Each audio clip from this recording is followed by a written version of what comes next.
नमो बुद्धाय जय भीम साथियों, मैं हूं प्रदीप बौद्ध और आप देख रहे हैं धम्म की बात प्रदीप बौद्ध के साथ। आज हम खानपुर में आनंद मित्रा बुद्ध विहार के अंदर आए हैं और आज हम भंते जी से जिस विषय पर बात करेंगे वो बड़ी गंभीर है। पहले हम भंते जी से उनका परिचय पूछे। भंते जी, आपका नाम क्या है?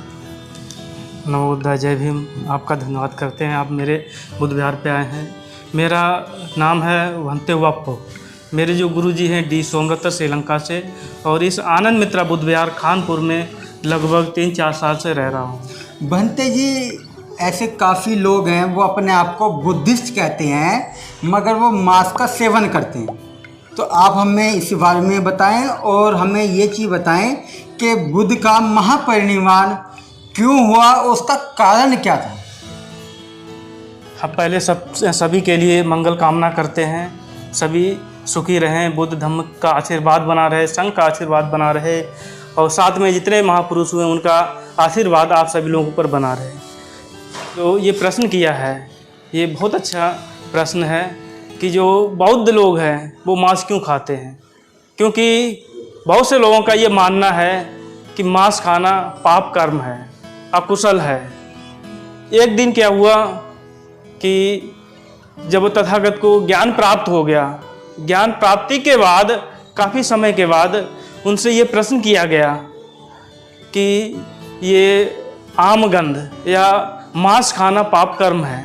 तो भगवान बुद्ध ने बहुत अच्छे से समझाया, बहुत अच्छे से लोगों को बताया कि मांस खाना पाप कर्म नहीं है, हिंसा करना पाप कर्म है, चोरी करना पाप कर्म है, पर स्त्री पर पुरुष करना पाप कर्म है, किसी को लूटना ठगना इत्यादि जो अकुशल होते हैं वो पाप कर्म है। कि भगवान क्या आप मांस खाते हैं? तो भगवान बुद्ध ने मुस्कुरा के मतलब कहा कि मांस खाने का तात्पर्य आपका क्या है, आप क्या पूछना चाहते हो?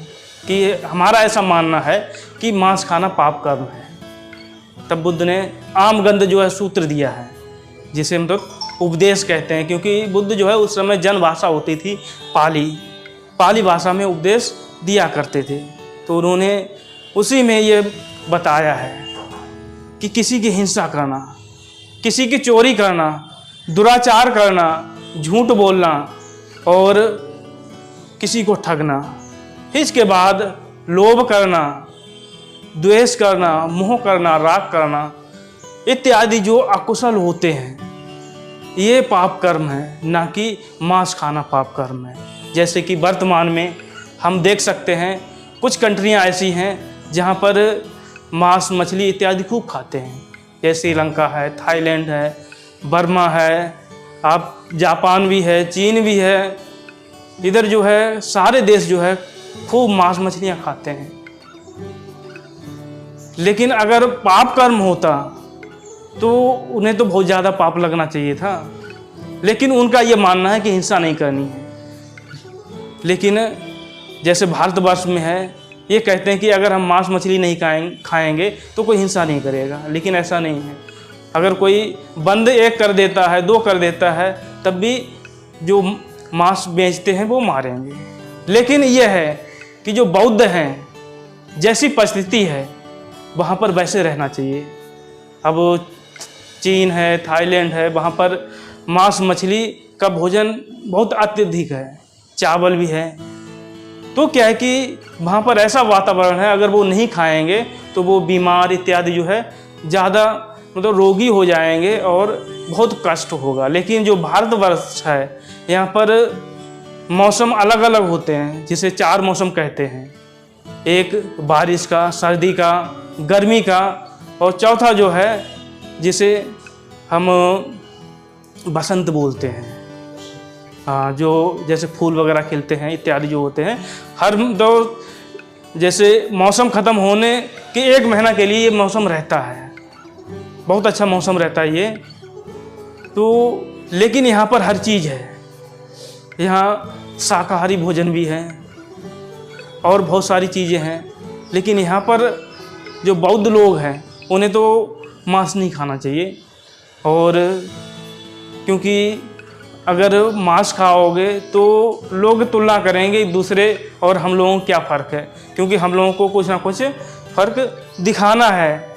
और जो बुद्ध का मार्ग है, जो बुद्ध का रास्ता है, उस पर जब हम चलेंगे तो दूसरे को उपदेश कर सकते हैं कि हम सभी को अच्छे से शील का पालन करना चाहिए, अच्छे से रहना चाहिए। जो और दूसरा प्रश्न था कि तथागत का जो है महापरिनिर्वाण कैसे हुआ।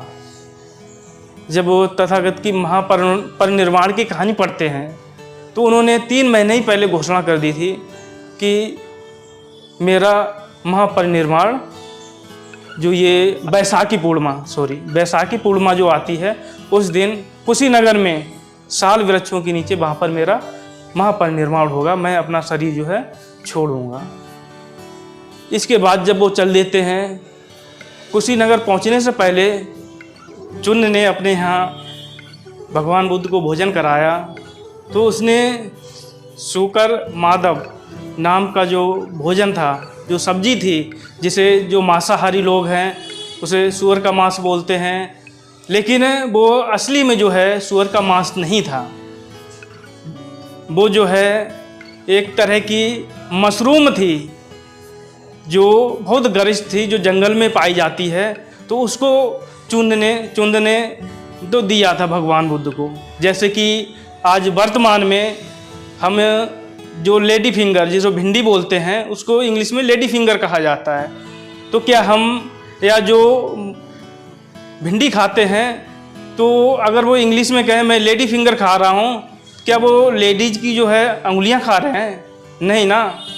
वैसे ही जो मांसाहारी थे या जो बुद्ध को बदनाम करना चाहते थे, तो उन्होंने सूकर माधव को सूअर का मांस बता के बुद्ध को बदनाम किया, लेकिन ऐसा नहीं है।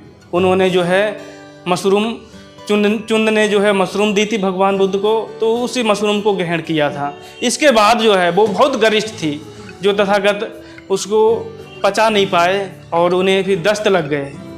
दस्त लगने के बाद जब वो कुशीनगर पहुंचते हैं, जो साल वृक्ष के नीचे वो चादर बिछाते हैं, चीवर बिछवाते हैं आनंद से, और फिर वहीं पर अपना महापरिनिर्वाण ग्रहण करते हैं। आप सभी का मंगल हो, सभी का कल्याण हो, सभी सुखी रहें। साथियों, आपको भंते जी की जो इस समय धम्म देशना वो कैसी लगी कमेंट बॉक्स में ज़रूर लिखें। और आपको किसी भी प्रकार के कोई प्रश्न है आपके पास, उसे आप कमेंट बॉक्स में लिख सकते हैं। उसके विषय पे हम भंते जी से बात करके वो हम आपको दिखा देंगे, आपके सवालों का जवाब आपको मिल जाएगा। इस जो जितना भी हमने कारवां को आगे ले जा रहे हैं, इसको आगे देखने के लिए हमारे चैनल को सब्सक्राइब करें, शेयर करें इस वीडियो को ज़्यादा से ज़्यादा, और कमेंट बॉक्स में अपनी राय लिखना ना भूलें। नमोदय, जय भीम।